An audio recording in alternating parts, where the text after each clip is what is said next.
I decided that if I'm going to start a career, I will start a career doing something I want to do.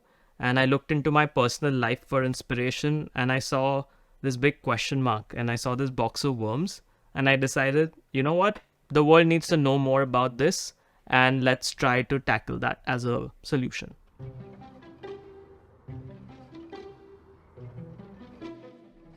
Hi, my name is Akil, and welcome to the Box of Life.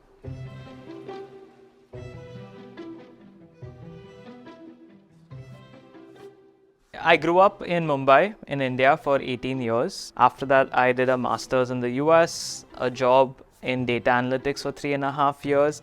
And after that, I came to Ottawa and I decided to teach people how to become worm parents. So earthworms are a fascinating species.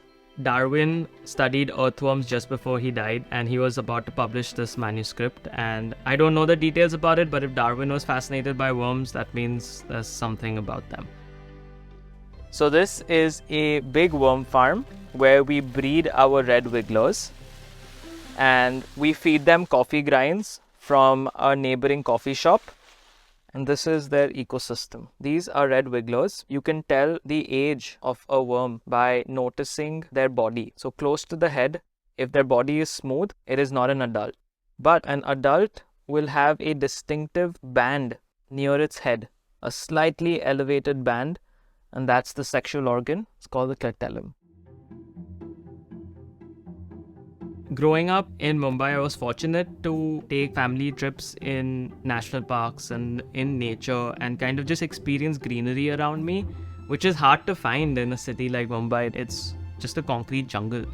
And as a child, I didn't quite value that experience of having nature around me, but it's stuck. It creates these feelings of love for nature. And every time I noticed environmental disruption, I felt sad. And I wanted to act upon it. That's who I am. I want to make the world a better place. So this is our workspace where we build the worm farms. We've got some power tools that take cedar planks and chop it up into our boxes. This is a worm studio. It's an apartment size vermicomposter that can handle food scraps from 2 to 3 people. It consists of identical boxes that are stacked upon each other, and you start out by feeding your food in the bottom layer. When the bottom layer is full, you put your second layer in it. You continue adding your food in here, and the worms start to crawl up between the mesh that is found on the bottom of the layers. When your second layer is full, you put in your third layer on top and continue feeding this level. And you'll always get a tray full of worm castings at the bottom without the worms on top. You don't have to separate thousands of worms from their worm poo. I see the impact that our lives as humans are having on the natural world around us. And I think there is a big opportunity for humans to live in harmony with nature. I wanted to find a way to compost inside my house because I was living in a place that was cold outside for 6 months of the year, and I lived in an apartment. So I looked up how to compost at home, and I came across vermicomposting for the first time. This is our big experimental worm farm with very dense worms everywhere.